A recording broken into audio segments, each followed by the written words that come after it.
God's purpose for my life was that I have a passion for God's glory and that I have a passion for my joy in that glory, and that these two are one passion.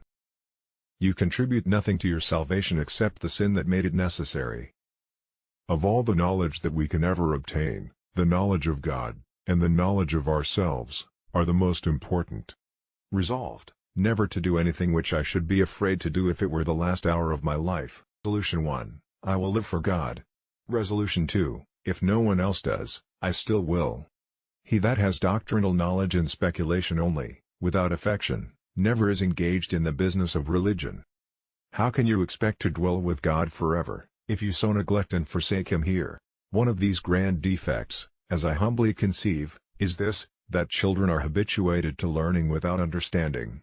Grace is the seed of glory, the dawning of glory in the heart, and therefore grace is the earnest of the future inheritance. True weanness from the world don't consist in being beat off from the world by the affliction of it, but of being drawn off by the sight of something better.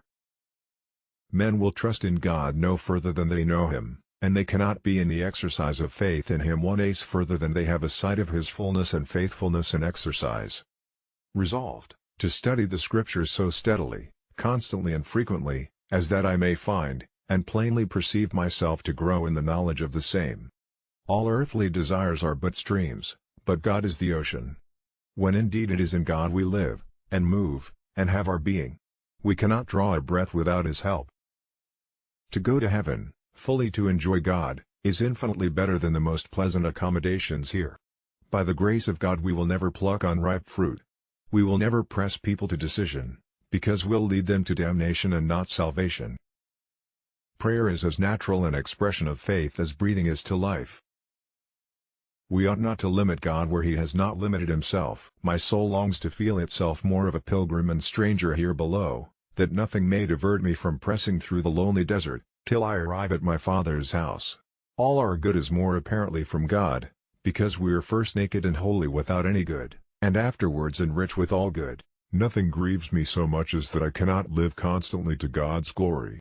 Oh, the closest walk with God is the sweetest heaven that can be enjoyed on earth. 'Tis a more glorious effective power to make that holy that was so depraved and under the domination of sin than to confer holiness on that which before had nothing of the contrary. Christians need constant reminders of how amazingly glorious our great God really is and what His glory means for our lives.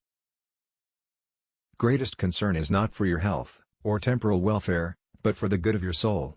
Though people may love a God of their own imaginations, when they are far from loving such a God as reigns in heaven. None that will come to Christ, let his condition be what it will, need to fear but that Christ will provide a place suitable for him in heaven. He who has no religious affection, is in a state of spiritual death, and is wholly destitute of the powerful, quickening, saving influence